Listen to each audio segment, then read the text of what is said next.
લોકોના દ્વારા અમે ભારતીય જનતા પાર્ટીને એ ચેલેન્જ આપીએ છીએ કે જો તમે ખેડૂતોના દેવા નાબૂદ નહીં કરો તો આવનારા સમગ્ર સમયમાં ખેડૂતો ભેગા થઈને ગાંધીનગર ખાતે કૂચ કરીને જશે અને જડબાતોડ જવાબ આપશે। નમસ્કાર મિત્રો ભરતસિંહ સોલંકીની ભારતીય જનતા પાર્ટીને ચેલેન્જ।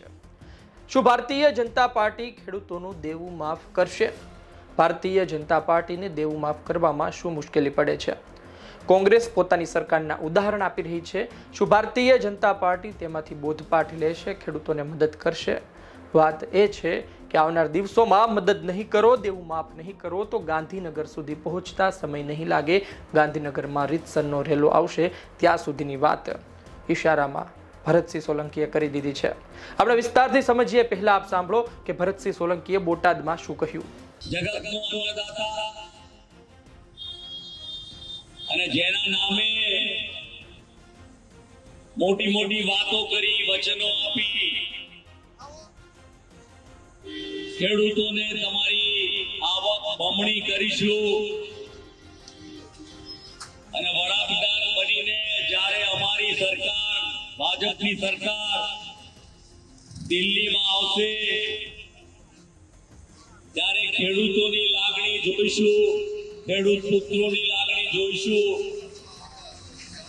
અને જ્યારે ગુજરાતમાં પણ ભાજપની સરકાર છે, કેન્દ્રમાં પણ ભાજપની સરકાર છે અને જ્યારે ગુજરાતમાં કમોસમી વરસાદ, પૂર, અનેક વિષમ પરિસ્થિતિમાં જ્યારે ખેડૂત પાયમાલ બરબાદ થઈ ગયો હોય, ખેડૂતે આપઘાત કરવાના પ્રસંગો બનતા હોય, એનો પરિવાર દુખી હોય, એવા કપરા સંજોગોમાં સરકારનું કામ પ્રજાની, ખેડૂતોના મા બાપ તરીકે એમના દુઃખ દૂર કરવાનું છે।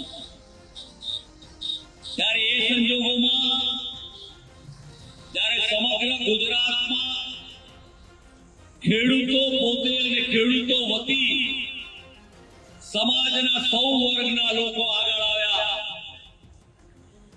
અને કોંગ્રેસ પાર્ટી, એના કાર્યકર્તાઓ, એના સાથીઓ જે આશા અને વિશ્વાસ સાથે જ્યારે કેન્દ્રમાં કોંગ્રેસની સરકાર બની હતી અને એ સમયમાં જ્યારે સમગ્ર વિશ્વનું આર્થિક અર્થતંત્ર ખાડે ગયું હતું, ઇંગ્લેન્ડ, જર્મની, અમેરિકાની બેંકો ખાડે ગઈ હતી, અર્થતંત્ર તૂટી પડ્યા હતા, ત્યારે આ દેશના ખેડૂતોના સહારા અને આધારને કારણે આ દેશના વડાપ્રધાન ડોક્ટર મનમોહનસિંહજીએ આ દેશનું અર્થતંત્ર મજબૂત ને કાયમ રાખ્યું હતું। દુનિયાની બધી બેંકો ખાડે ગઈ અને આ ભાજપ વાળા એ વખતે એમ કહેતા હતા કે જો તમે ખેડૂતોના દેવા નાબૂદ કરશો તો આ દેશનું અર્થતંત્ર તૂટી પડશે, આ દેશ ખરાબ થઈ જશે, આ દેશ બરબાદ થઈ જશે। પણ સોનિયાજીના નેતૃત્વમાં ડોક્ટર મનમોહનસિંહજીએ અને રાહુલજીએ આ દેશના ખેડૂતોના 72,000 કરોડ જેટલા દેવા નાબૂદ કર્યા અને તો ઇન્દિરાજીએ રાષ્ટ્રીયકરણ કરેલી બેંકો મજબૂત રહી, સલામત રહી અને એ 2008ની મંદીમાં પણ ભારતનું અર્થતંત્ર મજબૂત અને તાકાતવાળું રહ્યું।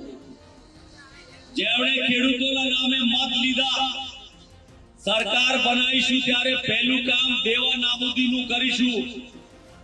ગુજરાતમાં એમને લાગ્યું કે ધીરે ધીરે આંદોલનની આ જ્યોત જ્વાળા બનીને પ્રગટશે અને એકલા ખેડૂતો જ નહીં પણ સમગ્ર ગુજરાતના લોકો ખેડૂતોની પડખે ઉભા છે અને કોંગ્રેસના નેતૃત્વમાં જે આ લડાઈ જન આક્રોશની ચાલી રહી છે એને જબરજસ્ત સફળતાની સાથે પ્રતિસાદ મળી રહ્યો છે।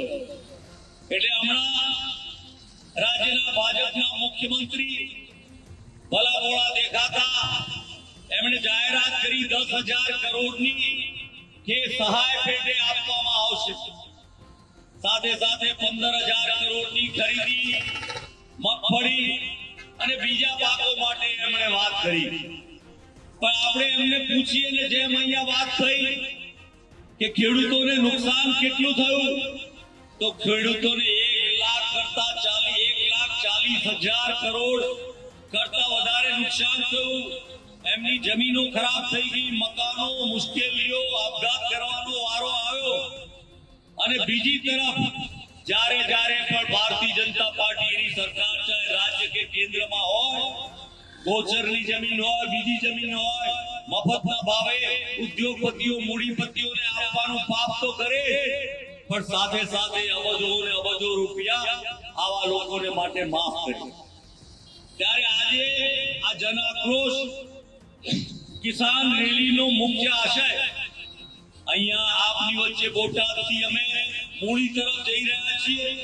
ત્યારે લોક જાગૃતિનું છે, લોકોને જાગવાનું છે કે લોકોના દ્વારા અમે ભારતીય જનતા પાર્ટીને એ ચેલેન્જ આપીએ છીએ કે જો તમે ખેડૂતોના દેવા નાબૂદ નહીં કરો તો આવનારા સમગ્ર સમયમાં ખેડૂતો ભેગા થઈને ગાંધીનગર ખાતે કૂચ કરીને જશે અને જડબાતોડ જવાબ આપશે.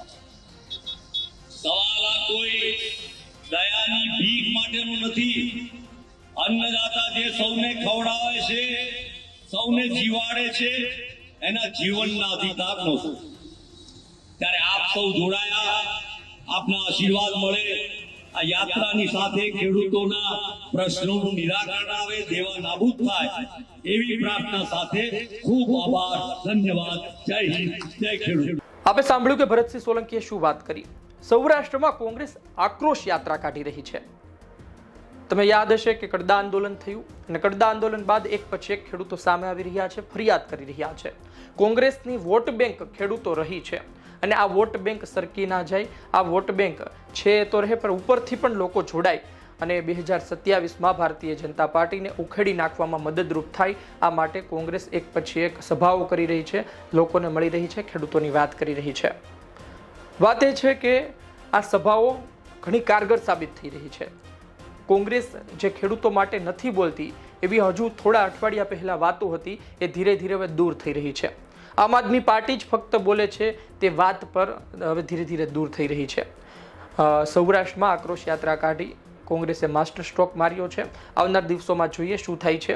કોંગ્રેસની સીધી વાત છે કે દેવું માફ કરો. દરેક બેઠકોમાં આ વાત કરવામાં આવી રહી છે. જોઈએ આવનાર દિવસોમાં ભારતીય જનતા પાર્ટી આ માંગ સ્વીકારે છે કે નહીં, દેવું માફ કરે છે કે નહીં. આપનું શું કહેવું છે કોમેન્ટ બોક્સમાં જરૂરથી જણાવજો. એક ખેડૂત છવો તો તમે લખજો કે દેવું માફ કરવું શા માટે જરૂરી છે. અને આ વિડીયો પસંદ આવ્યો હોય તો આપની બાબત, આપનો મંતવ્ય આ કોમેન્ટ બોક્સમાં જરૂરથી જણાવજો. ધન્યવાદ.